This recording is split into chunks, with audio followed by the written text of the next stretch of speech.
Recently, you might have seen that I had sold my daily car, my Mercedes A-Class, and I did it for a good reason, mainly because, if you haven't seen that video, well, it wasn't used that much. And in fact, it only occurred to me that when I did sell it, the mileage that I'd done since it was last serviced. I had it serviced at my local Mercedes dealership in June last year, but since then I hadn't actually realised that I'd only done 2,000 miles since it was last serviced. This is purely because I'm testing and reviewing other cars most weeks, so it simply did not make sense or even make financial sense to keep it, considering it cost us almost £400 a month in monthly payments alone. Ideally, I would like a hot hatchback because they are great fun to drive and basically give me similar room to what I had before. So maybe something like a Mercedes A35 or even like a BMW M135, Audi S3, RS3, A45S, something like that. My dream one day is for a Mercedes AMG GT because they sound epic.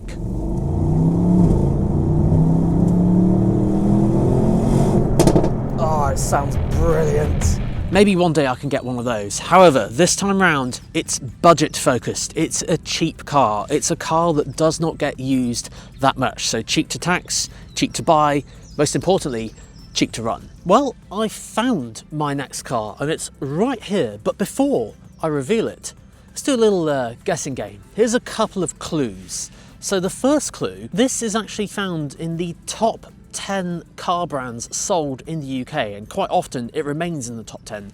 Currently, it's position number 5. And for clue 2, if you haven't got it just yet, well, unfortunately the downside is that this brand and model do depreciate like an absolute stone, which can make quite a bargain when buying a used car.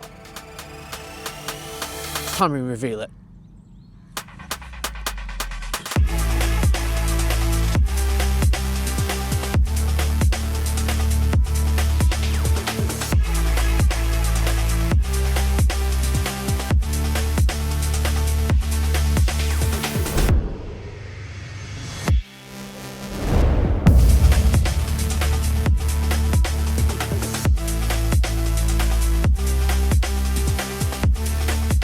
Yes, it is a Vauxhall Corsa from 2022. So no, it's not even a new car.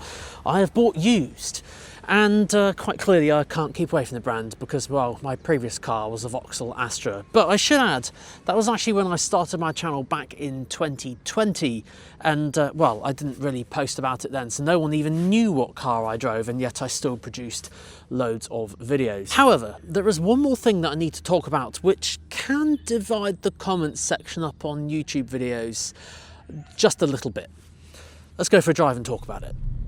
Now, as I said, I wanted a budget car, a very cheap car that I can use for when I'm not reviewing other cars. So some of my requirements for a car, ideally, it would be good if the car had Apple CarPlay, which this does, which is brilliant. A 0 to 62 of around 8 seconds. This isn't because I race everywhere, it's just a good measurement that I use to see how quick a car is in its performance. For reference, that would be about maybe 140, maybe 150 horsepower or something along those lines. Oh yes, and the other thing, heated seats. They are a godsend in the winter because it does get cold in the UK sometimes, albeit we are in, well, I'm recording this in February at the moment and we're about to go into March. Spring is coming, hopefully no more rain. Initially, I was actually looking at a lease because I just wanted to keep those monthly payments down as much as possible. And I found some solid deals. I went on to Select Car Leasing and Lease Loco, and I found some cars like a Peugeot 208 for £167 deposit, £167 a month. That's crazy. That offer did only last for a little while and then it very quickly disappeared, so it could have been a misprint or something, I don't know, but I did see it on there. So yeah, there was a BYD Dolphin Surf that's £189 deposit, £189 a month. I assume that offer's still going. Buying a Chinese electric car, ooh. What would you guys think of that? It's plastic fantastic in that car. There's a lot of plastic, but it's also very, very cheap. These are new cars I'm talking about as well. When I bought my Vauxhall Astra, that was £200 deposit, £200 a month. And that was, again, a brand new car. And I was thinking, given the cost of things recently, the way everything's gone up, I didn't think I'd ever get a car like that again. for that price anyway. The problem was though, these are still all new cars, and again, I can't stress this enough, it doesn't get used all the time. So then I thought, well, why don't I try and get rid of the monthly payment entirely and be financially free from a car and look at used?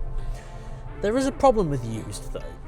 Yes, and that is a car's history. You don't get this issue with new cars. So when you're looking and shopping around for used cars, having your guard up is not a bad thing to do. So for clarification, this video is not sponsored. I haven't done anything like that on this video here today, but I just am sharing my experience of what tools I have used in finding my next car. And one of those tools was a tool called VCheck, which basically I thought was quite an affordable way of finding out a car's history, and more specifically on the car that I was going to be parting with a bit of money, I wanted to make sure it was absolutely 100% right. But this tool does reveal quite a number of different things online. So take a look at this car here, for example. I've just picked this one out of the blue.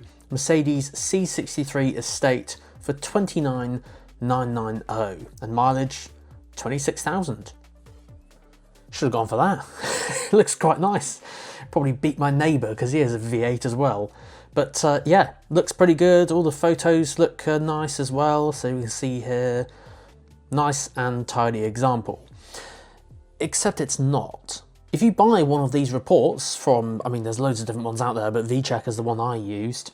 You'll see potential issues found, road tax track fines, it's not, registered to anyone.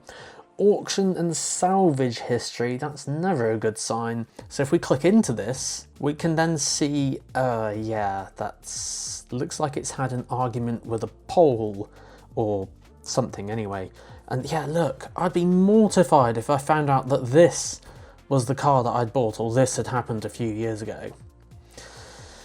Oh man, what a shame. Such a nice car as well. As I mentioned, this isn't a sponsored video, but I will include an affiliate link underneath my YouTube video, which basically I get like a small little kickback from it. I think it's like 20% of the cost of a report. So if you buy one of their exclusive reports for £10, I'll probably get £2 back or something like that. Just being open and transparent with you. But by all means, use any vehicle history checker out there.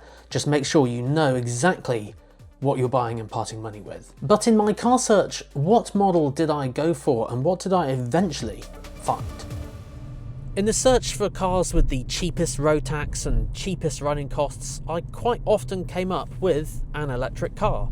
So as I was searching, I found very, very old Nissan Leafs, some of the first generation ones that dominated the EV space 8, 10, even 12 years ago. And the thing is, I don't know how I feel about having an electric car that's that old, because, yeah, it's kind of unknown territory. I've certainly not had experience firsthand with electric cars that old anyway. There were also some Renault Zoes as well, which had that weird battery lease thing, which you buy the car and then you lease the battery.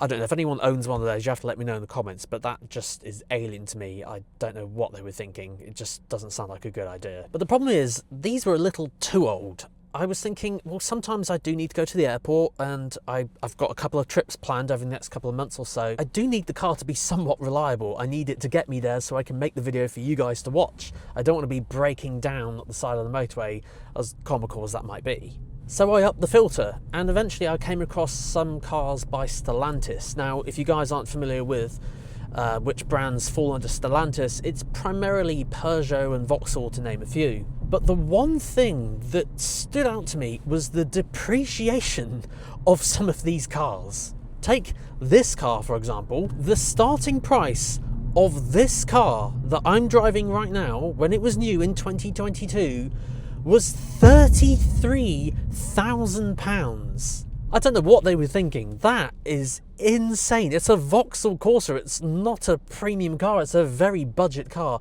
It should not come with a 30k price tag. That's mad. To make matters worse as well, the VCheck thing that I just mentioned, I checked the history of this car and I very quickly realised that this had one owner, and the previous owner didn't have finance on it, and it's depreciated a lot. I bought this car for £11,700 a couple of weeks ago. It's lost over £21,000 in the past few years. And the mileage on this car, I didn't even mention, at the moment is 12,929. I feel so sorry for that person who bought this car new. Now, to be clear, not all EVs depreciate that badly. Some do, which can be used to your advantage. But yes, you may have gathered by now, this is an electric car. And I know it can divide the comment section up quite a lot on YouTube videos because some people rave and love about electric cars, whereas some people really don't like them. But you have my word, I made this very, very clear from when I posted the video about selling my Mercedes, that if, and only if, I went for an electric car, I wouldn't be posting about it all the time, because I'll be completely transparent and honest with you guys, I don't have an agenda to push electric cars. They're good for some people, and then they're also not good for some others. Quite frankly, I don't mind what people drive. There's a place for all types of fuel, whether it be petrol or diesel, even though diesel isn't selling that much in the UK. Diesel cars are good, hybrids are good, EVs are good. I'm just a lover of cars in general. I don't really care what's under the bonnet. So electric cars are not for everyone. And I will continue to post as I do. I actually separate a lot of the electric car content that I do post on my channel. I don't post them back to back, if you've noticed.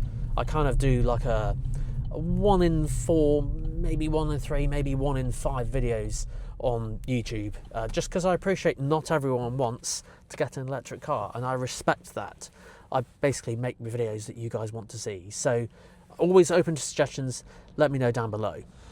So yes guys, it wouldn't be my first choice of car, just because I'd rather a hot hatch like I mentioned at the start of the video, or something similar, but as I've said many times throughout this video, it just doesn't get used enough to warrant paying monthly for it. So that's why I've gone for something like this. But it'll do as a second car for the household. We have a Mini Cooper S at home, which is great fun to drive, but I never get a chance to drive it because, well, my wife Erin drives it all the time, so we'll have to swap someone and see if she likes this instead. I think I know which one I'd rather have, Mini Cooper, right? But yes, guys, thank you so much for watching. Until next time, see you then.